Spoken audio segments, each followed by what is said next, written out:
పిల్లల్ని చదివించకపోతే ఎంత భూమి ఉన్నా ఏం ఉపయోగం లేదు. ఇవాళ మనమంటే వ్యవసాయం చేసినాం, బర్ల కాడికి పోయినాం, చేపలు పట్టినాం, గొర్రెలను పెంచినాం, లేకపోతే చెప్పులు కుట్టుకొని బతికినాం. కేసీఆర్ అట్లనే అన్నాడు, గొల్లోళ్ళు గొర్రెలు పెంచుకోవాలి, బెస్తోళ్ళు చేపలు పట్టుకోవాలి, ఎస్సీ సోదరులు చెప్పులు కుట్టుకోవాలని పథకాలు తెచ్చిండు.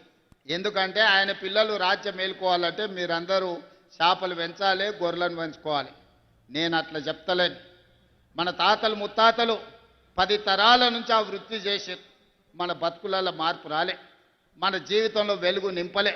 అందుకే ఇవాళ ఈ వేదిక మీద చాలామంది బలరాం నాయక్ గారి నుంచి చాలామంది ఇక్కడ ఎస్టీ సోదరులు, మా సీతక్క లాంటోళ్ళు, కొండా సురేఖమ్మ లాంటోళ్ళు ఇవాళ ఎమ్మెల్యేలు మంత్రులు అయిందంటే చదువుకోబట్టే. చదువు ఒక్కటే మన జీవితంలో మార్పు తీసుకొస్తుంది. చదువు ఒక్కటే ప్రపంచంలో మనల్ని నిలబెడుతుంది. చదువు ఒక్కటే ప్రపంచంతో పోటీ పడే విధంగా తీర్చిదిద్దుతుంది. పిల్లలను చదివించుకోండి. మీ చదువులకు కావాల్సిన వసతులు ఏర్పాట్లు చేసే బాధ్యత నేను తీసుకుంటా. ఇక భవిష్యత్తులో ప్రభుత్వం భూములు ఇస్తుందనో, ప్రభుత్వం ఆస్తులు పంచుతుందనో ఆలోచన పెట్టుకోకండి. మీ ఇంట్లో నీ బిడ్డనో నీ కొడుకో ఒక ఐఏఎస్ఓ ఐపీఎస్ఓ అయితే భవిష్యత్ తరాలన్నీ మీ జీవితాలు మారిపోతాయి. మీకు భూమి ఇస్తే ఉంటే ఉంటుంది, పోతే పోతుంది, మళ్ళా భవిష్యత్ తరాలు అట్లనే ఉంటాయి. అందుకే చదువుకోవాల్సిందిగా ఈ వేదిక మీద నుంచి నేను సూచన చేస్తున్నా. అందుకే మిత్రులారా, ఒక పక్కన రైతులను, రెండో పక్కన మహిళలను, మూడో పక్కన విద్యార్థి నిరుద్యోగ యువకులను ఆదుకునే బాధ్యత తీసుకున్నాం. అందుకే 10 సంవత్సరాలు వాళ్ళు నియామకాలు చేపట్టకపోతే వాళ్ళ ఇంట్లో ఉన్నోళ్ళందరికీ వాళ్ళు ఉద్యోగాలు ఇచ్చుకున్నారు. కానీ మన ప్రభుత్వం వచ్చిన తర్వాత తలలు లెక్క గట్టి 61,379 ఉద్యోగాలు ఎల్బీ స్టేడియంలో మొదటి సంవత్సరంలోనే నియామక పత్రాలు ఇచ్చి నిరుద్యోగ యువకులకు గ్రూప్ 1, గ్రూప్ 2, గ్రూప్ 3, గ్రూప్ 4 వివిధ శాఖలలో ప్రభుత్వ ఉద్యోగాలు ఇచ్చినాం. ఇంకా 40,000 ఉద్యోగాలు ఇవ్వడానికి ప్రయత్నాలు జరుగుతున్నాయి. తొందరలోనే నోటిఫికేషన్లు ఇచ్చే బాధ్యత నాది. పోటీ పరీక్షలకు పోటీ పడండి. ఊర్లలో సర్పంచులను, వార్డు మెంబర్లను చదువుకున్న యువకులకు సమయం వృధా చేసుకోకండి. రాజకీయాలు ఎప్పుడు ఉంటాయి. రాజకీయాలలో ఏదో ఒక పదవికి పోటీ ఎప్పుడైనా చేయొచ్చు. దానికి వయసేం లేదు, వయసేమో నియమ నిబంధనల్లో లేదు. కానీ చదువులకు, ప్రభుత్వ ఉద్యోగాలకు వయసు మీద పడితే అనర్హత వస్తుంది. కాబట్టి మొట్టమొదట పోటీ పడి ప్రభుత్వ ఉద్యోగాలు సాధించండి. ప్రభుత్వం కాకపోతే ప్రైవేట్లో మంచి ఉద్యోగాలు సాధించండి. మీరు, మీ కుటుంబాలు బాగుపడతాయి. మీ తల్లిదండ్రులు ఉపాధి హామీ కూలికి పోయి రూపాయి కూడబెట్టి కష్టపడి మిమ్మల్ని పీజీలు, పిహెచ్డీలు చదివించింది మీరు మళ్ళా గ్రామాలకు వచ్చి రాజకీయ కక్షలకు బలి కావడానికి కాదు.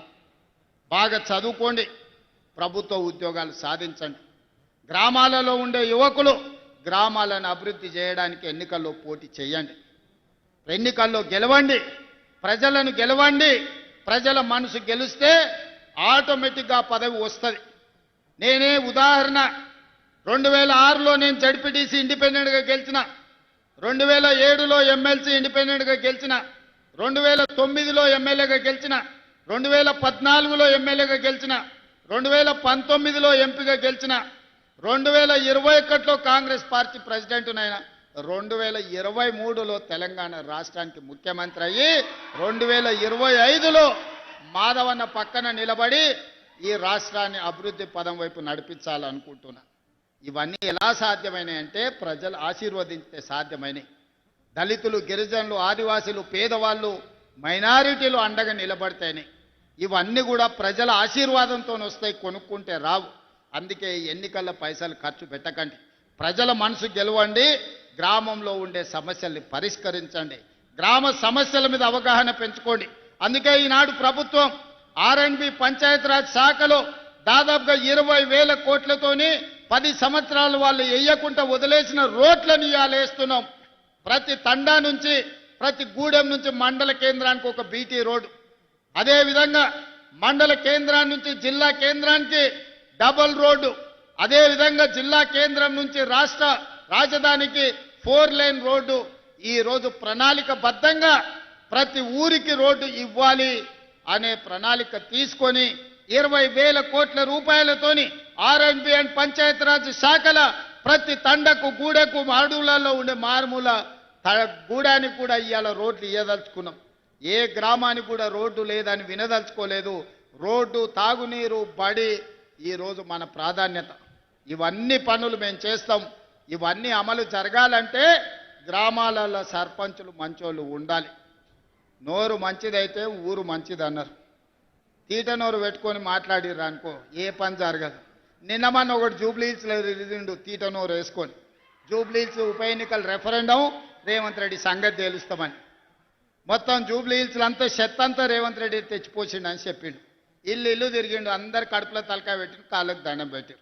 ఇక ఆయన మూతబరి మాటలు చూసిరు. వీని తీట అనగాలంటే వీని బండకేసి కొట్టాలని గెలిపించుడే కాదు 25,000 మెజారిటీ ఇచ్చి బండకేసి కొట్టి బొంద పెట్టారు జూబ్లీహిల్స్లో. మరి రెఫరెండం అన్నాడు సిగ్గు లేకుంటే ఒక నెలనని ఇంట్లో వండుకోవాలి కదా. మళ్ళీ లేచి మళ్ళీ రోడ్ల మీద తిరుగుతూనే ఉన్నాడు, మళ్ళీ అబద్ధాలు చెప్తూనే ఉన్నాడు. మళ్ళీ ఈసారి సర్పంచ్ ఎన్నికలలో ఎట్లా కొడతారో అయ్యా మీ ఇష్టం.